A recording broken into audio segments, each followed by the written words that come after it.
Looking for a meat stew recipe this winter? Here's an idea. Try locro. Locro, one of the national dishes of Argentina, is a meat stew that combines beef and pork along with beans, squash, and other vegetables. This stew, almost chili, is topped with a spicy sauce and is unlike anything else.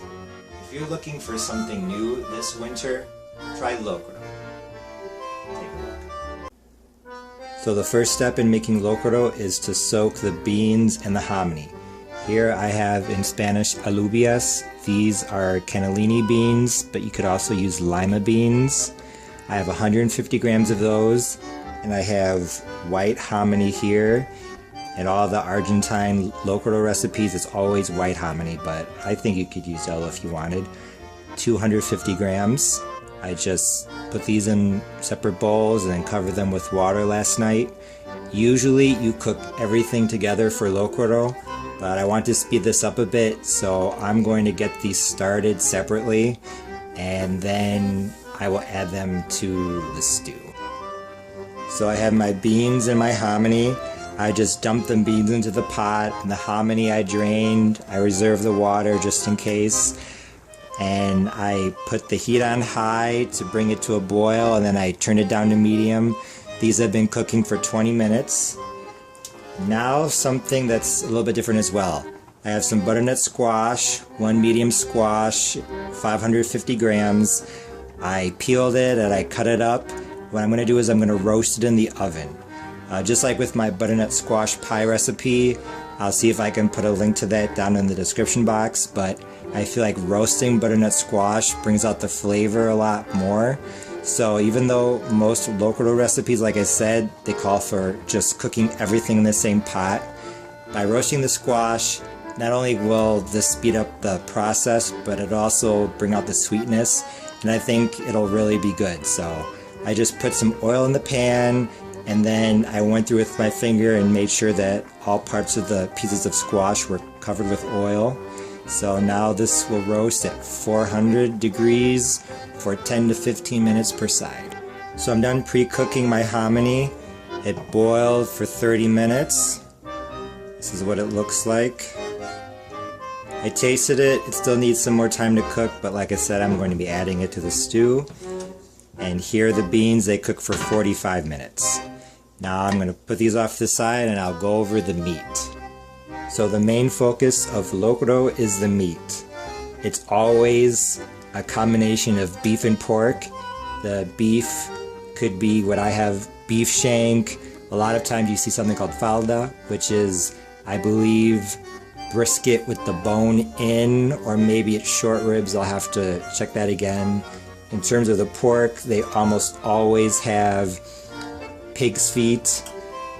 Very common to have bacon, which I'm not using. If you do use bacon, it's more traditional to use non-smoked bacon than smoked bacon, from what I understand from what the experts say, but honestly, I think you'd be okay. Also something called pechito de cerdo, which is pork brisket, which I don't think we have here in the United States, or that we really eat, or that is easily available. So I'm using sirloin pork chop bone in, and also almost all of the recipes call for some sort of dried cured sausage, something called chorizo colorado, which is a red chorizo, a red sausage that is very similar to a Spanish sausage because it has a lot of paprika. I couldn't find that, so I'm using a Tuscan salami.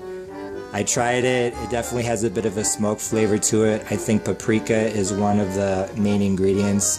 But if you can find a smoked sausage that has a lot of paprika in it and that is visibly red, I think that's probably better.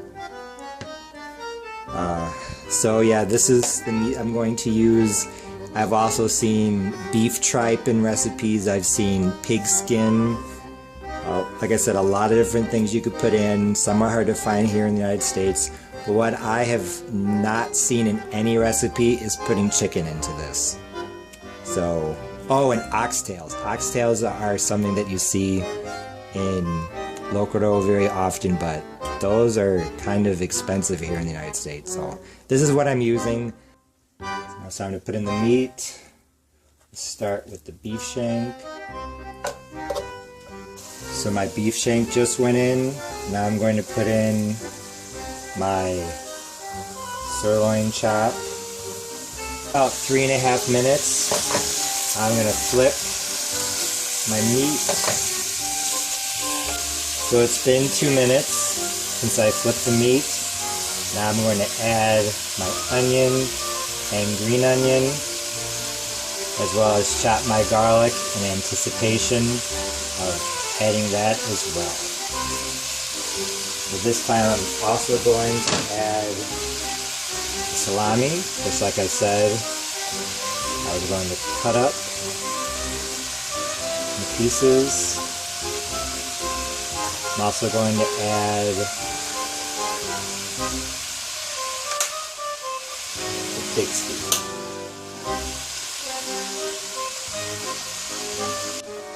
So it's been 7 minutes since I flipped the meat. I added the garlic 1 minute ago, and I think I'm just going to do 2 pig's feet. We'll see. What I'm going to do now is I am going to, as you can see, the beef shank is browning on the sides. What I'm going to do is I'm going to add the vegetable stock, along with some other water, and of course the butternut squash that I roasted, because I want this to fall apart as it cooks. So I want to give this a nice long cooking time. The fact that it's roasted is going to help it along significantly. I'm just going to add some more water and put this on medium heat until further notice. So it's been about 45 minutes since I added the water. As you can see, everything's looking good. The butternut squash is falling apart. The beef shank is falling apart as well, just as I wanted. So now I'm going to add the beans, because these are pretty soft now, but I think I'm going to want them to cook for maybe an hour longer. Add the beans. I'm going to hold off on the hominy, because I think it only needs about another 30 minutes. So I will bring you back in about 30 minutes when I add the hominy. So here's the locro. It's been half an hour since I added the beans. An hour and a half of total boiling time, if I'm not mistaken. As you can see, everything's falling apart, including the squash, which is excellent because everything needs to be nice and creamy. Now all that's left to do is to add the hominy, which I pre-cooked slightly. I added some extra water to it just so that it wouldn't dry out. Honestly, I'm not sure how much of this I'm going to add. Maybe just half, we'll see.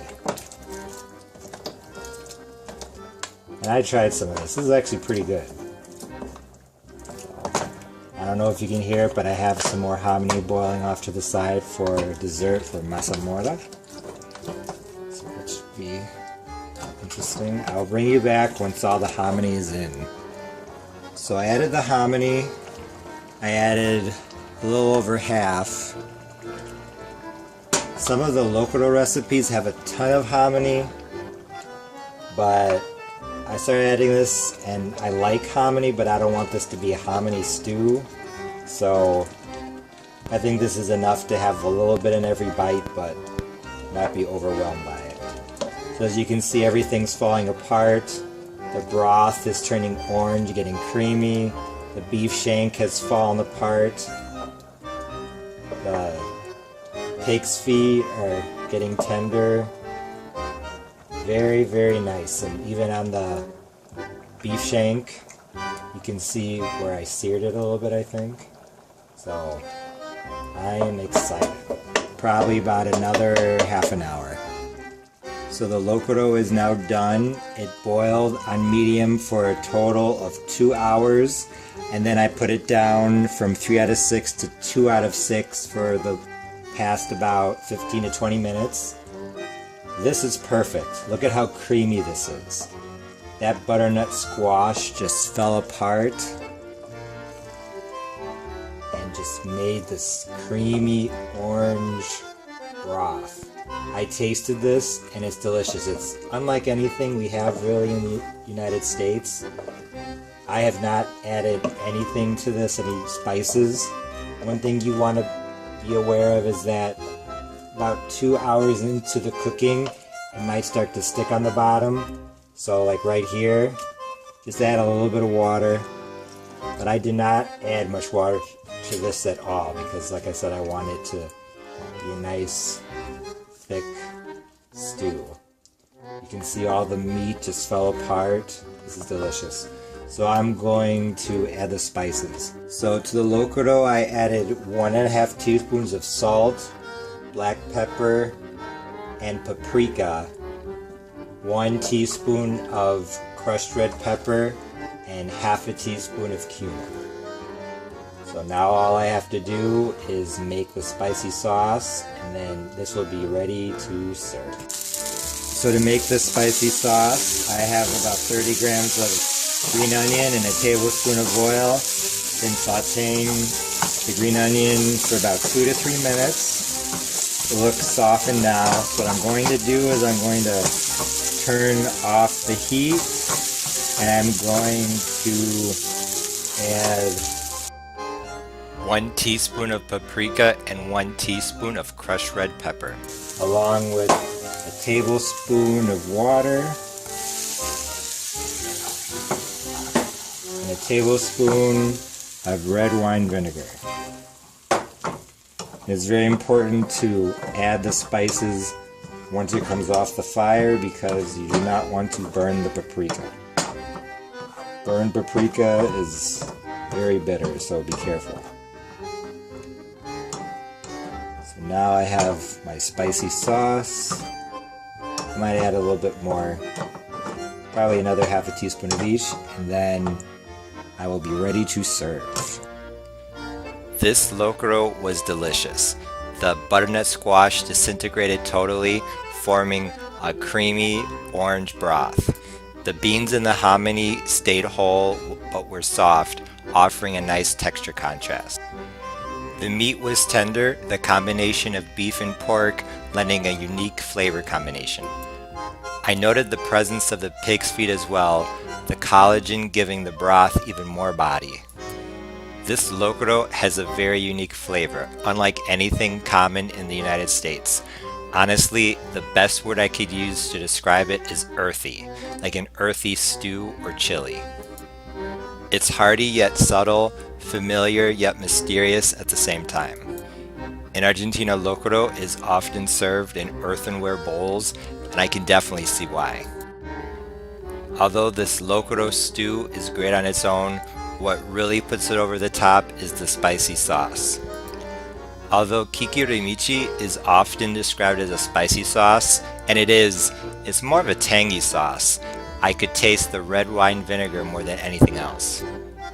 The tanginess of the red wine vinegar really brought out the subtle, earthy flavors. The sauce was so good, I wish I would have made more.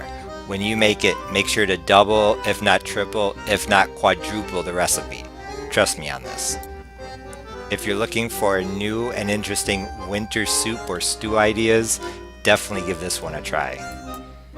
Now that I'm transitioning to Argentine food for a while, I'm really happy that locro is my first official Argentine recipe. It's a national dish of Argentina, eaten every May 25th and sometimes July 9th to commemorate important events that led to Argentina's independence from Spain. Although most Argentine food is very heavily influenced by Italian food because of the large numbers of Italian and other European immigrants who settled the country, food eaten on national holidays commemorating the independence movement tends to have more Spanish and Native American influence. Because it originated in the northwest part of the country and the Andes Mountains near the border with Chile, Peru, and Bolivia. In northwestern Argentina, the food is very earthy. Soups and stews are popular, and potatoes and squash are common ingredients. However, as I continue my series and move around the country, you'll be surprised to see how diverse Argentine cuisine really is. So stay tuned for more. Thanks for watching my Locro recipe video. Don't forget to like, share, comment, and subscribe. For a written version of this and other recipes, be sure to visit my website, parnellthechef.com. And don't forget to follow me on social media. Once again, thanks for watching my Locro video. It's the perfect winter stew. See you next time. Bye!